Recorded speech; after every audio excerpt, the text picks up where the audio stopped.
Greetings all and welcome to Daily Pali Reading.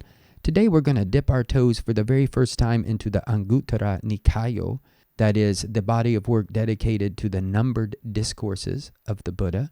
That'll make sense in a minute if it doesn't right now. We're going to look today at the Vijjābhāgiyasuttaṃ that's found in the section on Devatas, which is included in the larger section on the sixes. So all these suttas have to do with the number 6 somehow.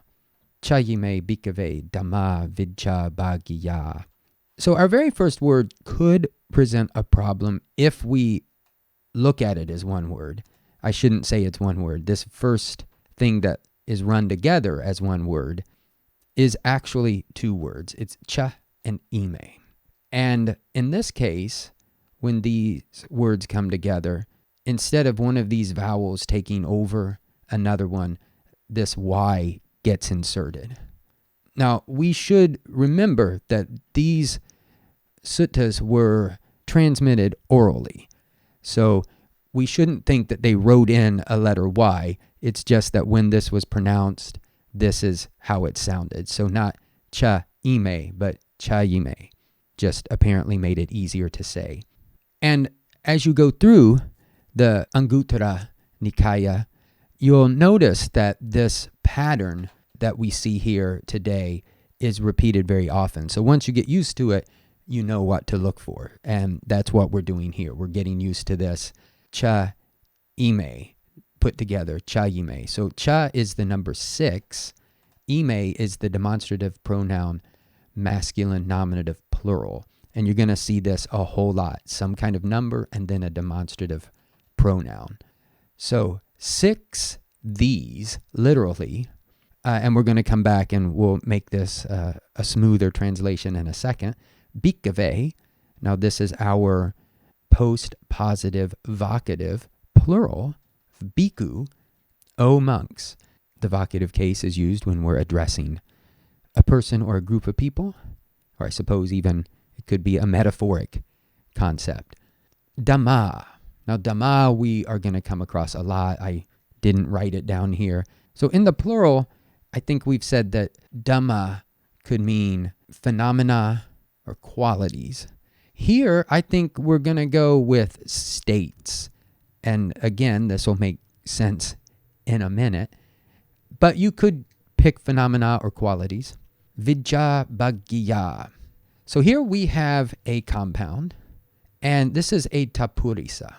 When I first encountered compounds and started learning about them in Pali, I never really understood why there was all this attention given to the taxonomy, so to speak, the analysis of what the compound was. You know, I saw Devandas, they made sense, and I saw these others, and I just thought, well, why don't you just translate these, just translate the words, smack them right up against each other and see what happens. And we can do that. So Vijja is knowledge. And bhāgiyā means conducive to. If you put that in the order it's written in, knowledge conducive to, it of course doesn't make a ton of sense in that order. We can get a sense of what it means. And so we kind of have to turn it around in English, conducive to knowledge. And I think this is why understanding the cases and what type of case they are and really trying to be clear about how the words relate to one another is helpful. Because really, if this weren't a compound, I think we would see vijjaya, a dative. Of course, that form can do like quadruple duty, but in this case, dative, bhāgiyā, conducive to, something leading to vijja.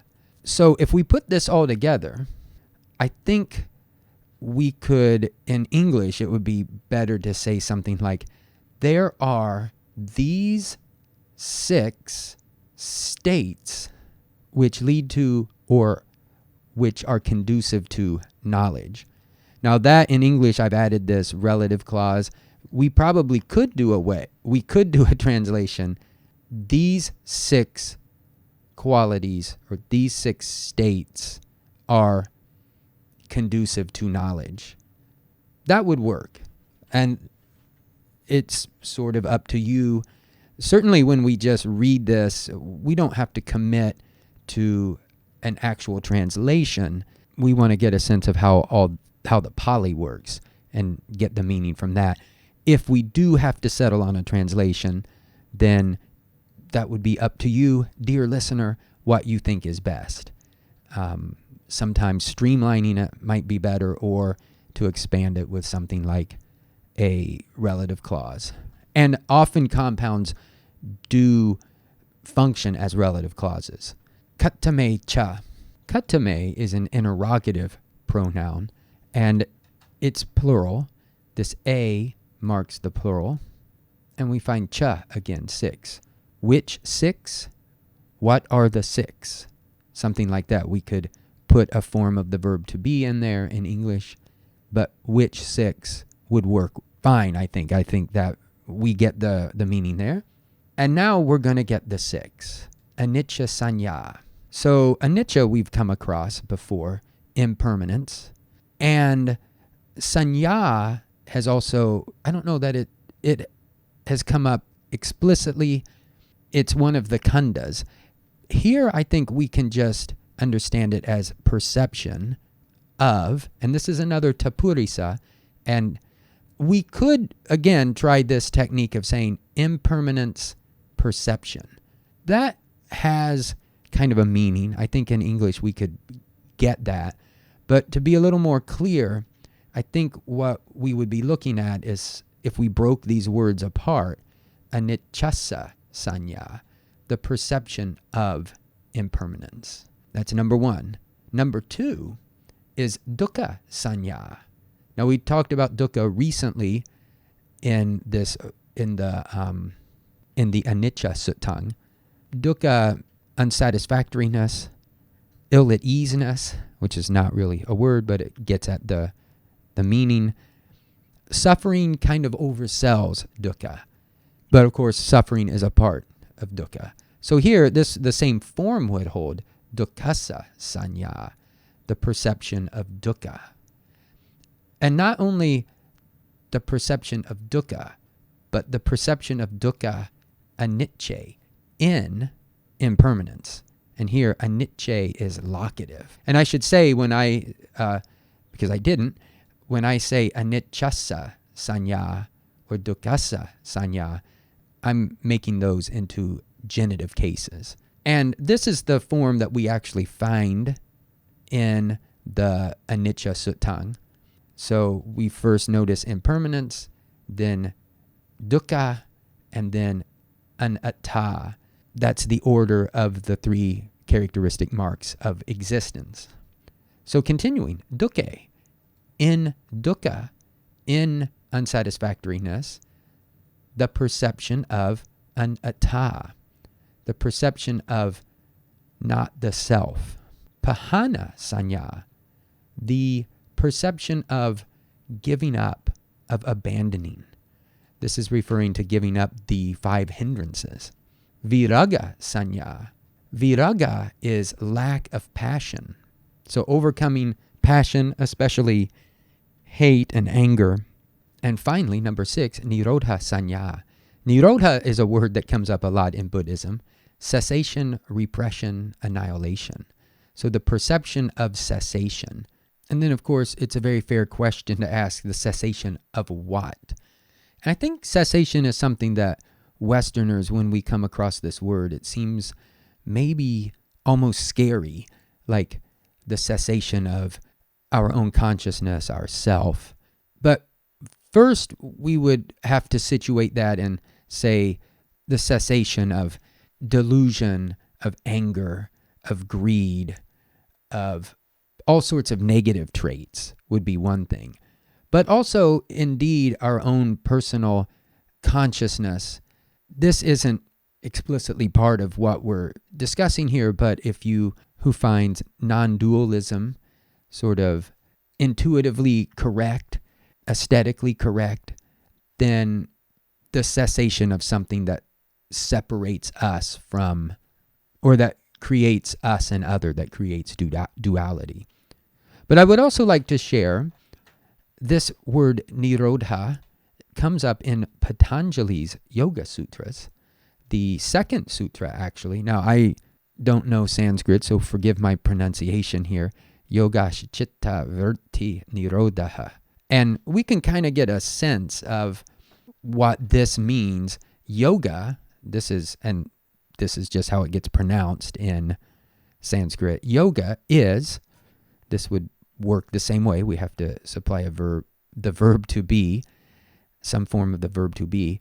And then there's this long compound, so we would start at the end, which is something I didn't explicitly mention, but you probably want to start with the last word and work backwards. So yoga is the cessation of, this would be tapurisa, which I think they would call it something slightly different. It would be a similar word. The cessation of the patterns of the mind, sometimes like mind waves. So it's the stilling or the cessation of all these vrittis, these mental patterns. Now to finish off, the Buddha just recaps here. Ime ko bhikkhave cha dhamma vijjābhāgiyā ti panchamang. These, this is our demonstrative pronoun again, and it's masculine nominative plural. Ko, indeed, sometimes we can leave ko out. Bhikkhave, our post-positive vocative, one more time, plural, vocative plural. These, indeed, O monks, and then we can supply a form of the verb to be. These are cha dhamma, 6 states, and cha being the number 6 has to be plural. Dhamma is, again, nominative masculine plural, this long A marking the masculine plural. These are the 6 qualities or states, Vijjābhāgiyā, conducive to knowledge. Then this, we notice there's a closing quotation mark, which is just really added for our clarity. This ti here is marking the end of the quote.